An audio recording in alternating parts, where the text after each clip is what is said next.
AZ Bill 3433 here once again. You can see that I'm going to do a dry baking test with Bannock. Bannock is supposedly I think it's a Scottish, came over here from Scotland I believe, and then the Native Americans took it on as a kind of fry bread that they have out here. It's kind of big here out in the Southwest. So I've got my fire already going here, and we're going to go ahead. If you can see from the photos I put on, we've got the dough all ready to go here. So we're just going to put this on, and we're going to go from there. I'm going to reach over here and set my timer. Okay.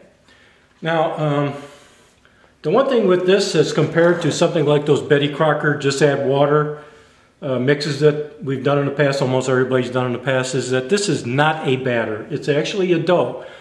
So the one thing, I've actually made a couple of very bad mistakes when I've tried this out just here recently.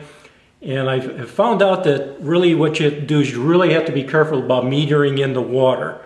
The water is really the most important thing. You want to meter it in very slowly, keep mixing it, and you're going to get a ball of dough when you're finished. You should have a ball of dough. You're not going to mix it to a batter's consistency or texture. You want it to just, at the end there, when you put some water in, you're going to find that at the bottom of the bowl or in the bag, like I showed. You can take it on the trail with a bag.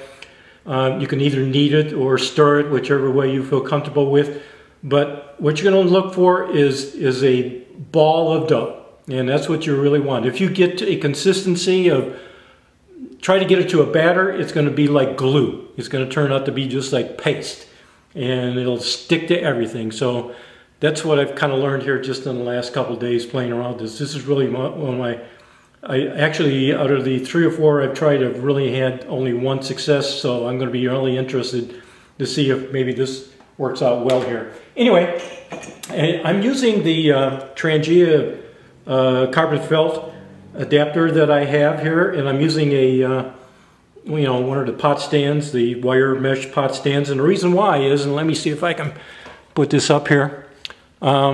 This is part of the West Wind, and I got right now, this was the extender that I had on the West Wind that was actually here. It is the extender on the West Wind to get it to a better height, that more sweet spot on the height.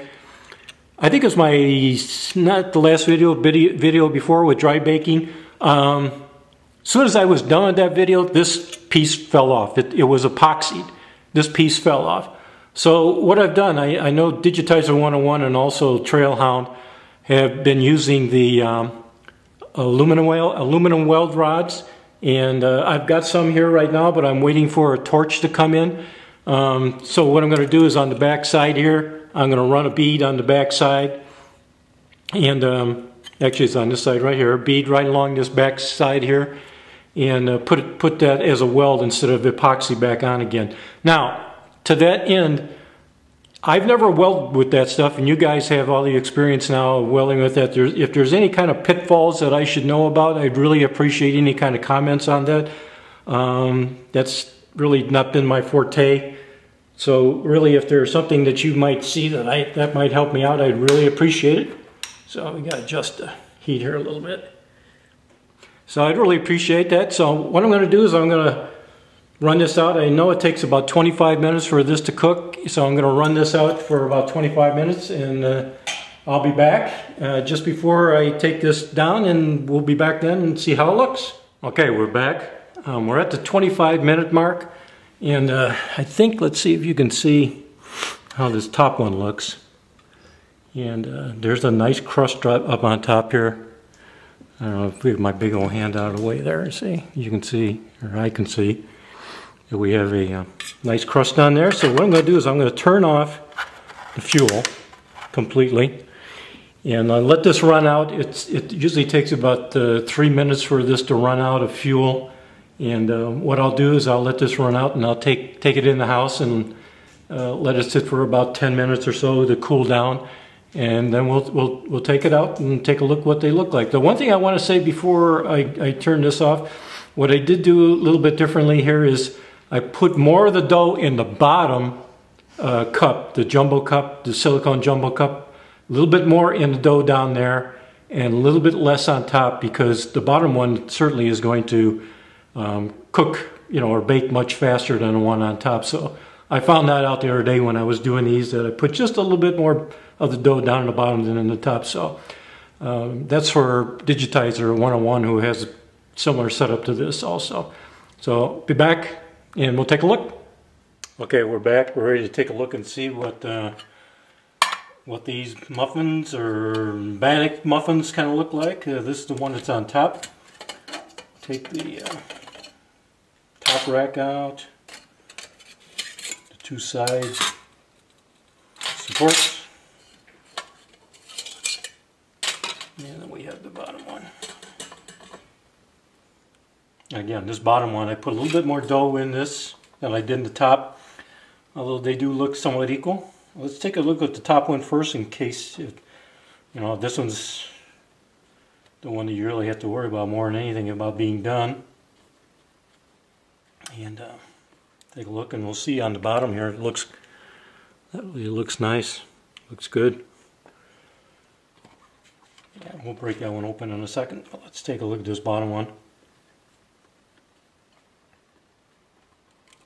Wow, looks good too. Boy, looks nice, huh? Nice and brown, not burnt.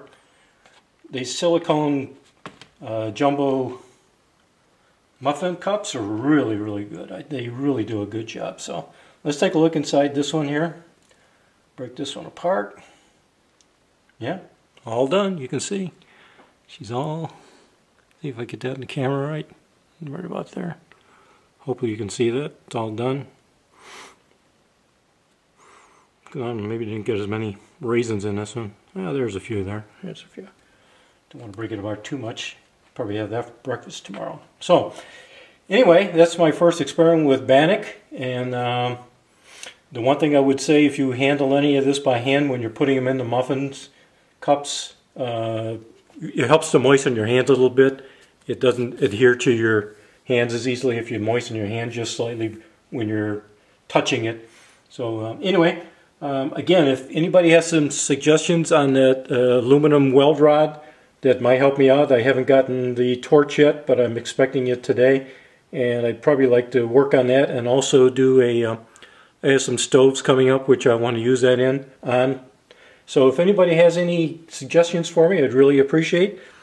Any questions or comments on this video, please let me know. Until then, we'll see you later. Bye-bye. Just one thing I wanted to add before I leave you.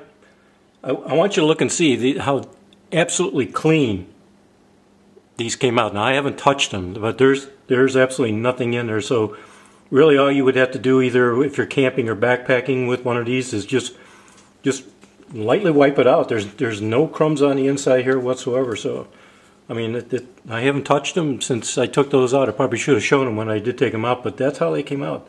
Very, very clean. Very nice. Okay. Thanks for watching. Bye-bye. One last shot here. A little bit of butter on there. Ooh. They're still nice and hot. Yeah. Good. A little sweet. Raisins in there. Wow. That's good eating. See you later.